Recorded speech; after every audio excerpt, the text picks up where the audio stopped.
नमस्कार श्रोताओं, स्वागत है आपका कथा संग्रहालय में, जहां हम आपके लिए लेकर आते हैं दिलचस्प किस्से और कहानियां। आज हम आपके लिए लेकर आए हैं मुंशी प्रेमचंद द्वारा लिखित जीवन सार।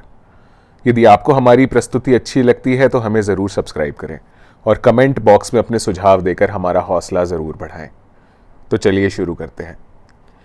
मेरा जीवन सपाट समतल मैदान है, जिसमें कहीं कहीं गड्ढे तो हैं, पर टीलों, पर्वतों, घने जंगलों, गहरी घाटियों और खंडहरों का स्थान नहीं है। जो सज्जन पहाड़ों की सैर के शौकीन हैं, उन्हें तो यहां निराशा ही होगी। मेरा जन्म संवत 1867 में हुआ। पिता डाक खाने में क्लर्क थे, माता मरीज। एक बड़ी बहन भी थी। उस समय पिताजी शायद 20 रुपए पाते थे। 40 रुपए तक पहुंचते पहुंचते उनकी मृत्यु हो गई। यूं वह बड़े ही विचारशील, जीवन पथ पर हाके खोलकर चलने वाले आदमी थे, लेकिन आखिरी दिनों में एक ठोकर खा ही गए और खुद तो गिरे ही थे। उसी धक्के में मुझे भी गिरा दिया। 15 साल की अवस्था में उन्होंने मेरा विवाह कर दिया और विवाह करने के साल ही भर बाद परलोक सिधारे। उस समय मैं 9वें दर्जे में पढ़ता था। घर में मेरी स्त्री थी, वे माता थी, उनके 2 बालक थे और आमदनी 1 पैसे की नहीं। घर में जो कुछ लेई पूंजी थी वह पिताजी की 6 महीने की बीमारी और क्रियाकर्म में खर्च हो चुकी थी, और मुझे अरमान था वकील बनने का और एमए पास करने का। नौकरी उस जमाने में भी इतनी ही दुष्प्राय थी जितनी अब है। दौड़ धूप करके शायद 10-12 की कोई जगह पा जाता, पर यहां तो आगे पढ़ने की धुन थी। पांव में लोहे की नहीं, अष्टधातु की बेड़ियां थी और मैं चढ़ना चाहता था पहाड़ पर। पांव में जूते ना थे, देह पर साबित कपड़े ना थे, महंगी अलग 10 सेर के जौ थे। स्कूल से 3:30 बजे छुट्टी मिलती थी। काशी के क्वींस कॉलेज में पढ़ता था। हेडमास्टर ने फीस माफ कर दी थी। इम्तिहान सिर पर था और मैं बांस के फाटक पर एक लड़के को पढ़ाने जाता था। जाड़ों के दिन थे। 4 बजे पहुंचता था, पढ़ाकर 6 बजे छुट्टी पाता। वहां से मेरा घर देहात में 5 मील पर था। तेज चलने पर भी 8 बजे से पहले घर ना पहुंच सकता और प्रातःकाल 8 ही बजे फिर घर से चलना पड़ता था। कभी वक्त पर स्कूल ना पहुंचता। रात को भोजन करके कुप्पी के सामने पढ़ने बैठता और न जाने कब सो जाता। फिर भी हिम्मत बांधे हुए था। मैट्रिकुलेशन तो किसी तरह पास हो गया, पर आया 2nd डिवीजन में और क्वींस कॉलेज में भर्ती होने की आशा ना रही। फीस केवल अव्वल दर्जे वाले की ही मुआफ हो सकती थी। संयोग से उसी साल हिंदू कॉलेज खुल गया। मैंने इस नए कॉलेज में पढ़ने का निश्चय किया। प्रिंसिपल थे मिस्टर रिचर्डसन। उनके मकान पर गया। वह पूरे हिंदुस्तानी वेश में थे। कुर्ता और धोती पहने फर्श पर बैठे कुछ लिख रहे थे, मगर मिजाज को तब्दील करना इतना आसान ना था। मेरी प्रार्थना सुनकर आधी ही कहने पाया था। बोले कि घर में कॉलेज की बातचीत नहीं करता, कॉलेज में आओ। खैर, कॉलेज में गया। मुलाकात हुई, पर निराशाजनक। फीस मुआफ ना हो सकती थी। अब क्या करूं? अगर प्रतिष्ठित सिफारिशें ला सकता तो शायद मेरी प्रार्थना पर कुछ विचार होता, लेकिन देहाती युवक को शहर में जानता ही कौन था। रोज घर से चलता कि कहीं से सिफारिश लाऊं, पर 12 मील की मंजिल मारकर शाम को घर लौट आता। किससे कहूं? कोई अपना पुछत्तर ना था। कई दिनों के बाद एक सिफारिश मिली। एक ठाकुर इंद्र नारायण सिंह हिंदू कॉलेज की प्रबंधकारिणी सभा में थे। उनसे जाकर रोया। उन्हें मुझ पर दया आ गई। सिफारिशी चिट्ठी दे दी। उस समय मेरे आनंद की सीमा ना रही। खुश होता हुआ घर आया। दूसरे दिन प्रिंसिपल से मिलने का इरादा था, लेकिन घर पहुंचते ही मुझे ज्वर आ गया और 2 सप्ताह से पहले ना हिला। नीम का काढ़ा पीते पीते नाक में दम आ गया। एक दिन द्वार पर बैठा था कि मेरे पुरोहित जी आ गए। मेरी दशा देखकर समाचार पूछा और तुरंत खेतों में जाकर एक जड़ खोद लाए और उसे धोकर 7 दाने काली मिर्च के साथ पिसवाकर मुझे पिला दिया। उसने जादू सा असर किया। ज्वर चढ़ने में घंटे ही भर की देर थी। इस औषध ने मानो जाकर उसका गला ही दबा दिया। मैंने पंडित जी से बार बार उस जड़ी का नाम पूछा, पर उन्होंने ना बताया। कहा नाम बता देने से उसका असर जाता रहेगा। 1 महीने बाद मैं फिर मिस्टर रिचर्डसन से मिला और सिफारिशी चिट्ठी दिखाई। प्रिंसिपल ने मेरी तरफ तीव्र नेत्रों से देखकर पूछा, इतने दिनों कहां थे? जी, बीमार हो गया था। क्या बीमारी थी? मैं इस प्रश्न के लिए तैयार ना था। अगर ज्वर बताता हूं तो शायद साहब मुझे झूठा समझे। ज्वर मेरी समझ में हल्की सी चीज थी, जिसके लिए इतनी लंबी गैर हाजिरी अनावश्यक थी। कोई ऐसी बीमारी बतानी चाहिए जो अपनी कष्ट साध्यता के कारण दया को भी उभारे। उस वक्त मुझे और किसी बीमारी का नाम याद ना आया। ठाकुर इंद्र नारायण सिंह से जब मैं सिफारिश के लिए मिला था तो उन्होंने अपने दिल की धड़कन की बीमारी की चर्चा की थी। वह शब्द मुझे याद आ गया। मैंने कहा, पेल्पिटेशन ऑफ हार्ट सर। साहब ने विस्मित होकर मेरी ओर देखा और कहा, अब तुम बिल्कुल अच्छे हो? जी हाँ। अच्छा, प्रवेश पत्र भर कर लाओ। मैंने समझा बेड़ा पार हुआ। फॉर्म लिया, खाना पूरी की और पेश कर दिया। साहब उस समय कोई क्लास ले रहे थे। 3 बजे मुझे फॉर्म वापस मिला। उस पर लिखा था, इसकी योग्यता की जांच की जाए। ये नई समस्या उपस्थित हुई। मेरा दिल बैठ गया। अंग्रेजी के सिवा और किसी विषय में पास होने की मुझे आशा न थी, और बीजगणित और रेखागणित से तो रूह कांपती थी। जो कुछ याद था वह भी भूल भाल गया था, लेकिन दूसरा उपाय ही क्या था। भाग्य का भरोसा करके क्लास में गया और अपना फॉर्म दिखाया। प्रोफेसर साहब बंगाली थे, अंग्रेजी पढ़ा रहे थे। वॉशिंगटन इवनिंग का रिपवान विंकल था। मैंने पीछे की कतार में जाके बैठ गया और 2 ही 4 मिनट में मुझे ज्ञात हो गया कि प्रोफेसर साहब अपने विषय के ज्ञाता हैं। घंटा समाप्त होने पर उन्होंने आज के पाठ पर मुझसे कई प्रश्न किए और फॉर्म पर संतोषजनक लिख दिया। दूसरा घंटा बीज गणित का था। इसके प्रोफेसर भी बंगाली थे। मैंने अपना फॉर्म दिखाया। नई संस्थाओं मंच प्रायः वही छात्र आते हैं जिन्हें कहीं जगह नहीं मिलती। यहां भी यही हाल था। क्लासों में अयोग्य छात्र भरे हुए थे। पहले रेले में जो आया वह भर्ती हो गया। भूख में साग पात सभी रुचिकर होता है। अब पेट भर गया था। छात्र चुन चुन कर लिए जाते थे। इन प्रोफेसर साहब ने गणित में मेरी परीक्षा ली और मैं फेल हो गया। फॉर्म पर गणित के खाने में असंतोषजनक लिख दिया। मैं इतना हताश हुआ कि फॉर्म लेकर फिर प्रिंसिपल के पास ना गया, सीधा घर चला आया। गणित मेरे लिए गौरी शंकर की चोटी थी, कभी उस पर ना चढ़ सका। इंटरमीडिएट में 2 बार गणित में फेल हुआ और निराश होकर इम्तिहान देना छोड़ दिया। 10-12 साल के बाद जब गणित की परीक्षा में अख्तियारी हो गई तब मैंने दूसरे विषय लेकर उसे आसानी से पास कर लिया। उस समय तक यूनिवर्सिटी के इस नियम ने कितने युवकों की आकांक्षाओं का खून किया, कौन कह सकता है। खैर, मैं निराश होकर घर तो लौट आया, लेकिन पढ़ने की लालसा अभी तक बनी हुई थी। घर बैठकर क्या करता, किसी तरह गणित को सुधारूं और कॉलेज में भर्ती हो जाऊं, यही धुन थी। इसके लिए शहर में रहना जरूरी था। संयोग से एक वकील साहब के लड़कों को पढ़ाने का काम मिल गया। 5 रुपए वेतन ठहरा। मैंने 2 रुपए में अपना गुजर करके 3 रुपए घर पर देने का निश्चय किया। वकील साहब के अस्तबल के ऊपर एक छोटी सी कच्ची कोठरी थी, उसी में रहने की आज्ञा ले ली। एक टाट का टुकड़ा बिछा दिया। बाजार से एक छोटा सा लैंप लाया और शहर में रहने लगा। घर से कुछ बर्तन भी लाया। एक वक्त खिचड़ी पका लेता और बर्तन धो मांजकर लाइब्रेरी चला जाता। गणित तो बहाना था, उपन्यास आदि पढ़ा करता। पंडित रतननाथ दर का फसाना-ए आजाद उन्हीं दिनों पढ़ा। चंद्रकांता संतति भी पढ़ी। बंकिम बाबू के उर्दू अनुवाद जितने पुस्तकालय में मिले सब पढ़ डाले। जिन वकील साहब के लड़कों को पढ़ाता था उनके साले मेरे साथ मैट्रिकुलेशन में पढ़ते थे। उन्हीं की सिफारिश से मुझे यह पद मिला था। उनसे दोस्ती थी, इसलिए जब जरूरत होती पैसे उधार ले लिया करता था। वेतन मिलने पर हिसाब हो जाता था। कभी 2 रुपए हाथ आते, कभी 3। जिस दिन वेतन के 2-3 रुपए मिलते मेरा संयम हाथ से निकल जाता। प्यासी तृष्णा हलवाई की दुकान की ओर खींच ले जाती। 2-3 आने पैसे खाकर ही उठता। उसी दिन घर जाता और 2-2.5 रुपए दे आता। दूसरे दिन से फिर उधार लेना शुरू कर देता, लेकिन कभी कभी उधार मांगने में भी संकोच होता और दिन का दिन निराहार व्रत रखना पड़ जाता। इस तरह 4-5 महीने बीते। इस बीच एक बजाज से 2-2.5 रुपए के कपड़े लिए थे। रोज उधर से निकलता था। उसे मुझ पर विश्वास हो गया था। जब महीने 2 महीने निकल गए और मैं रुपए ना चुका सका तो मैंने उधर से निकलना ही छोड़ दिया। चक्कर देकर निकल जाता। 3 साल के बाद उसके रुपए अदा कर सका। उसी जमाने में शहर का एक बेलदार मुझसे हिंदी पढ़ने आया करता था। वकील साहब के पिछवाड़े उसका मकान था। जान लो भैया उसका सखुन तकिया था। हम लोग उसे जान लो भैया ही कहा करते थे। एक बार मैंने उससे भी 8 आने पैसे उधार लिए थे। वह पैसे उसने मुझसे मेरे घर गांव में जाकर 5 साल बाद वसूल किए। मेरी अब भी पढ़ने की इच्छा थी, लेकिन दिन दिन निराश होता जाता था।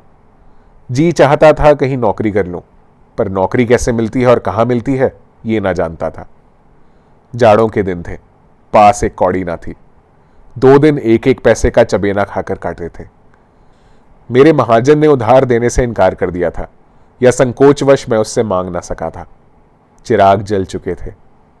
मैं एक बुक सेलर की दुकान पर एक किताब बेचने गया था। चक्रवर्ती गणित की कुंजी थी। 2 साल हुए खरीदी थी। अब तक उसे बड़े जतन से रखे हुए था, पर आज चारों ओर से निराश होकर मैंने उसे बेचने का निश्चय किया। किताब 2 रुपए की थी, लेकिन 1 पर सौदा ठीक हुआ। मैं रुपया लेकर दुकान से उतरा ही था कि एक बड़ी बड़ी मूछों वाले सौम्य पुरुष ने, जो उस दुकान पर बैठे हुए थे, मुझसे पूछा, तुम कहाँ पढ़ते हो? मैंने कहा, पढ़ता तो कहीं नहीं हूं, पर आशा करता हूं कि कहीं नाम लिखा लूंगा। मैट्रिकुलेशन पास हो? जी हाँ। नौकरी करने की इच्छा तो नहीं है? नौकरी कहीं मिलती ही नहीं। वह सज्जन एक छोटे से स्कूल के हेडमास्टर थे। इन्हें एक सहकारी अध्यापक की जरूरत थी। 18 रुपए वेतन था। मैंने स्वीकार कर लिया। 18 रुपए उस जमाने में मेरी निराशा व्यथित कल्पना की ऊंची से ऊंची उड़ान से भी ऊपर थे। मैं दूसरे दिन हेडमास्टर साहब से मिलने का वादा करके चला तो पांव जमीन पर ना पड़ते थे। यह सन 1877 की बात है।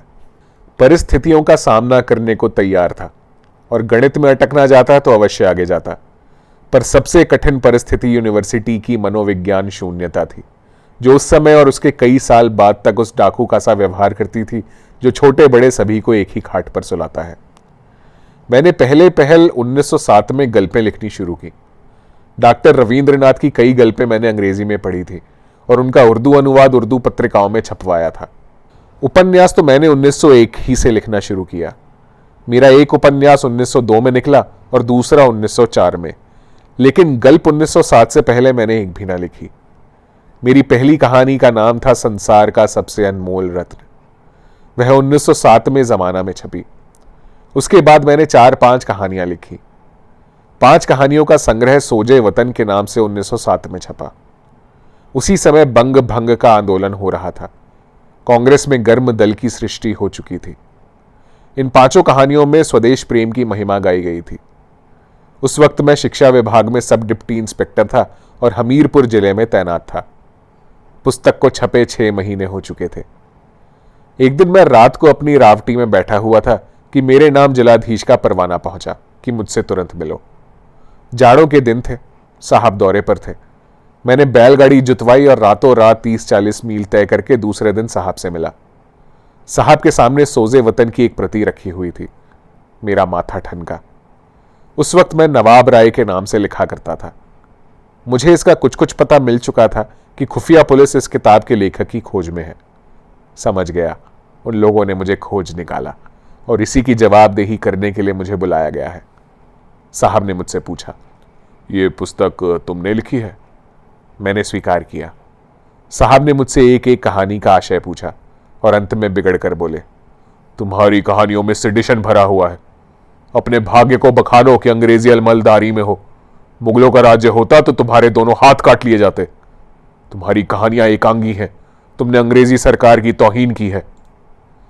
फैसला यह हुआ कि मैं सोजे वतन की सारी प्रतियां सरकार के हवाले कर दूं और साहब की अनुमति के बिना कभी कुछ ना लिखूं। मैंने समझा चलो सस्ता छूटे। 1000 प्रतियां छपी थी, अभी मुश्किल से 300 बिकी थी।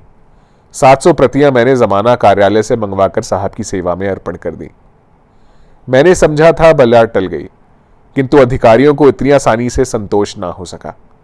मुझे बाद को मालूम हुआ कि साहब ने इस विषय में जिले के अन्य कर्मचारियों से परामर्श किया। सुपरिटेंडेंट पुलिस, 2 डिप्टी कलेक्टर और डिप्टी इंस्पेक्टर, जिनका मैं मातहत था, मेरी तकदीर का फैसला करने बैठे। एक डिप्टी कलेक्टर साहब ने गल्पों से उद्धरण निकालकर सिद्ध किया कि इनमें आदि से अंत तक सेडिशन के सिवा और कुछ नहीं है, और सेडिशन भी साधारण नहीं बल्कि संक्रामक। पुलिस के देवता ने कहा, ऐसे खतरनाक आदमी को जरूर सख्त सजा देनी चाहिए। डिप्टी इंस्पेक्टर साहब मुझसे बहुत स्नेह करते थे। इस भय से कि कहीं मामला तूल ना पकड़ ले, उन्होंने यह प्रस्ताव किया कि वह मित्र भाव से मेरे राजनीतिक विचारों की थाह लें और उस कमेटी में रिपोर्ट पेश करें। उनका विचार था कि मुझे समझा दें और रिपोर्ट में लिख दें कि लेखक केवल कलम का उग्र है और राजनैतिक आंदोलन से उसका कोई संबंध नहीं है। कमेटी ने उनके प्रस्ताव को स्वीकार किया। हालांकि पुलिस के देवता उस वक्त भी पैंतरे बदलते रहे। सहसा कलेक्टर साहब ने डिप्टी इंस्पेक्टर से पूछा, आपको आशा है कि वह आपसे अपने दिल की बातें कह देगा? आप मित्र बनकर उसका भेद लेना चाहते हैं? यह तो मुखबिरी है, मैं ऐसे कमीनापन समझता हूं। डिप्टी साहब अप्रतिभ होकर हकलाते हुए बोले, अब मैं तो हुजूर के हुक्म। साहब ने बात काटी, नहीं, यह मेरा हुक्म नहीं है, मैं ऐसा हुक्म नहीं देना चाहता। अगर पुस्तक के लेखक का सेडिशन साबित हो सके तो खुली अदालत में मुकदमा चलाइए, नहीं धमकी देकर छोड़ दीजिए। मुंह में राम बगल में छुरी मुझे पसंद नहीं। जब यह वृत्तांत डिप्टी इंस्पेक्टर साहब ने कई दिन पीछे खुद मुझसे कहा तो मैंने पूछा, क्या आप सचमुच मेरी मुखबिरी करते? वह हंसकर बोले, असंभव, कोई लाख रुपए भी देता तो ना करता। मैं तो केवल अदालती कार्यवाही रोकना चाहता था और वो रुक गई। मुकदमा अदालत में आता तो सजा हो जाना यकीनी था। यहां आपकी पैरवी करने वाला भी कोई ना मिलता, मगर साहब हैं शरीफ आदमी। मैंने स्वीकार किया, बहुत ही शरीफ। मैं हमीरपुर ही में था कि मुझे पेचिश की शिकायत पैदा हो गई। गर्मी के दिनों में देहातों में कोई हरी तरकारी मिलती ना थी। एक बार कई दिन तक लगातार सूखी घुइयां खानी पड़ी। यो मैं घुइयों को बिच्छू समझता हूं, और तब भी समझता था, लेकिन न जाने क्यों कर यह धारणा मन में हो गई कि अजवाइन से घुइयां का बादीपन जाता रहता है। खूब अजवाइन खा लिया करता। 10-12 दिन तक किसी तरह का कष्ट न हुआ। मैंने समझा शायद बुंदेलखंड की पहाड़ी जलवायु ने मेरी दुर्बल पाचन शक्ति को तीव्र कर दिया, लेकिन एक दिन पेट में दर्द हुआ और सारे दिन मैं मछली की भांति तड़पता रहा। फांकियां लगाई मगर दर्द कम ना हुआ। दूसरे दिन से पेचिश हो गई, मल के साथ आंव आने लगा, लेकिन दर्द जाता रहा। 1 महीना बीत चुका था। मैं एक कस्बे में पहुंचा तो वहां के थानेदार साहब ने मुझसे थाने में ही ठहरने और भोजन करने का आग्रह किया। कई दिन से मूंग की दाल खाते और पत्थे करते करते ऊब उठा था। सोचा क्या हरज है, आज यहीं ठहरो, भोजन तो स्वादिष्ट मिलेगा। थाने में ही अड्डा जमा दिया। दारोगा जी ने जमीकंद का सालन पकवाया, पकौड़ियां, दही बड़े, पुलाव। मैंने एहतियात से खाया। जमीकंद तो मैंने केवल 2 फांके खाई, लेकिन खा पी कर जब थाने के सामने दारोगा जी के फूस के बंगले में लेटा तो 2-2.5 घंटे के बाद पेट में फिर दर्द होने लगा। सारी रात और अगले दिन भर कर रहता रहा। सोडे की 2 बोतलें पीने के बाद कह हुई तो जाकर चैन मिला। मुझे विश्वास हो गया कि यह जमीकंद की कारस्तानी है। घुइयां से पहले मेरी कुट्टी हो चुकी थी, अब जमीकंद से भी बैर हो गया। तब से इन दोनों चीजों की सूरत देखकर मैं कांप जाता हूं। दर्द तो फिर जाता रहा, पर पेचिश ने अड्डा जमा लिया। पेट में 24 घंटे तनाव बना रहता, अफरा हुआ करता। संयम के साथ 4-5 मील टहलने जाता, व्यायाम करता, पथ्य से भोजन करता, कोई ना कोई औषधि भी खाया करता, किंतु पेचिश टलने का नाम न लेती थी और देह भी घुलती जाती थी। कई बार कानपुर आकर दवा कराई। एक बार महीने भर प्रयाग में डॉक्टरी और आयुर्वेदिक औषधियों का सेवन किया, पर कोई फायदा नहीं। तब मैंने तबादला कराया। चाहता था रोहेलखंड, पर पटका गया बस्ती के जिले में, और हल्का वह मिला जो नेपाल की तराई है। सौभाग्य से वहीं मेरा परिचय स्वर्गीय पंडित मन्नन द्विवेदी गजपुरी से हुआ, जो डोमरियागंज में तहसीलदार थे। कभी कभी उनके साथ साहित्य की चर्चा हो जाती थी, लेकिन यहां आकर पेचिश और बढ़ गई। तब मैंने 6 महीने की छुट्टी ली और लखनऊ के मेडिकल कॉलेज से निराश होकर काशी के एक हकीम से इलाज कराने लगा। 3-4 महीने बाद कुछ थोड़ा सा फायदा तो मालूम हुआ, पर बीमारी जड़ से ना गई। जब फिर बस्ती में पहुंचा तो वही हालत हो गई। तब मैंने दौरे की नौकरी छोड़ दी और बस्ती हाई स्कूल में स्कूल मास्टर हो गया। फिर यहां से तब्दील होकर गोरखपुर पहुंचा। पेचिश पूर्ववत जारी रही। यहां मेरा परिचय महावीर प्रसाद जी पोद्दार से हुआ, जो साहित्य के मर्मज्ञ, राष्ट्र के सच्चे सेवक और बड़े ही उद्योगी पुरुष हैं। मैंने बस्ती से ही सरस्वती में कई गल्पें छपवाई थी। पोद्दार जी की प्रेरणा से मैंने फिर उपन्यास लिखा और सेवा सदन की सृष्टि हुई। वहीं मैंने प्राइवेट बीए भी पास किया। सेवा सदन का जो आदर हुआ, उससे उत्साहित होकर मैंने प्रेम आश्रम लिख डाला और गल्पें भी बराबर लिखता रहा। कुछ मित्रों की, विशेषकर पोद्दार जी की सलाह से मैंने जल चिकित्सा आरंभ की, लेकिन 3-4 महीने के स्नान और पथ्य का मेरे दुर्भाग्य से ये परिणाम हुआ कि मेरा पेट बढ़ गया और मुझे रास्ता चलने में भी दुर्बलता मालूम होने लगी। एक बार कई मित्रों के साथ मुझे एक जीने पर चढ़ने का अवसर पड़ा और लोग धड़धड़ाते हुए चले गए, पर मेरे पांव ही न उठते थे। बड़ी मुश्किल से हाथों का सहारा लेते हुए ऊपर पहुंचा। उसी दिन मुझे अपनी कमजोरी का यथार्थ ज्ञान हुआ। समझ गया अब थोड़े दिनों का और मेहमान हूं। जल चिकित्सा बंद कर दी। एक दिन संध्या समय उर्दू बाजार में श्री दशरथ प्रसाद जी द्विवेदी, संपादक स्वदेश से मेरी भेंट हो गई। कभी कभी उनसे भी साहित्य चर्चा होती रहती थी। उन्होंने मेरी पीली सूरत देखकर खेद के साथ कहा, बापूजी, आप तो बिल्कुल पीले पड़ गए हैं, कोई इलाज कराइए। मुझे अपनी बीमारी का जिक्र बुरा लगता था। मैं भूल जाना चाहता था कि मैं बीमार हूं। जब 2-4 महीने ही का जिंदगी से नाता है तो क्यों ना हंसकर मरूं। मैंने चिढ़कर कहा, मर ही तो जाऊंगा भाई, या और कुछ, मैं मौत का स्वागत करने को तैयार हूं। द्विवेदी जी बेचारे लज्जित हो गए। मुझे पीछे से अपनी उग्रता पर बड़ा खेद हुआ। यह 1921 की बात है। असहयोग आंदोलन जोरों पर था। जलियांवाला बाग का हत्याकांड हो चुका था। उन्हीं दिनों महात्मा गांधी ने गोरखपुर का दौरा किया। गाजी मियां के मैदान में ऊंचा प्लेटफॉर्म तैयार किया गया। 2 लाख से कम जमाव ना था। क्या शहर, क्या देहात, श्रद्धालु जनता दौड़ी चली आती थी। ऐसा समारोह मैंने अपने जीवन में कभी ना देखा था। महात्मा जी के दर्शनों का यह प्रताप था कि मुझ जैसा मरा हुआ आदमी भी चेत उठा। उसके 2 ही 4 दिन बाद मैंने अपनी 20 साल की नौकरी से इस्तीफा दे दिया। अब देहात में चलकर कुछ प्रचार करने की इच्छा हुई। पोदार जी का देहात में एक मकान था। हम और वह दोनों वहां चले गए और चरखे बनवाने लगे। वहां जाने के 1 ही सप्ताह बाद मेरी पेचिश कम होने लगी। यहां तक कि 1 महीने के अंदर मल के साथ आना बंद हो गया। फिर मैं काशी चला आया और अपने देहात में बैठकर कुछ प्रचार और कुछ साहित्य सेवा में जीवन को सार्थक करने लगा। गुलामी से मुक्त होते ही मैं 9 साल के जीर्ण रोग से मुक्त हो गया। इस अनुभव ने मुझे कट्टर भाग्यवादी बना दिया है। अब मेरा दृढ़ विश्वास है कि भगवान की जो इच्छा होती है वही होता है, और मनुष्य का उद्योग भी इच्छा के बिना सफल नहीं होता।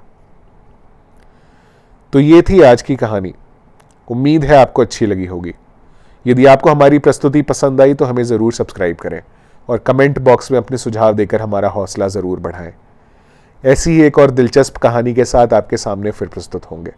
तब तक के लिए नमस्कार।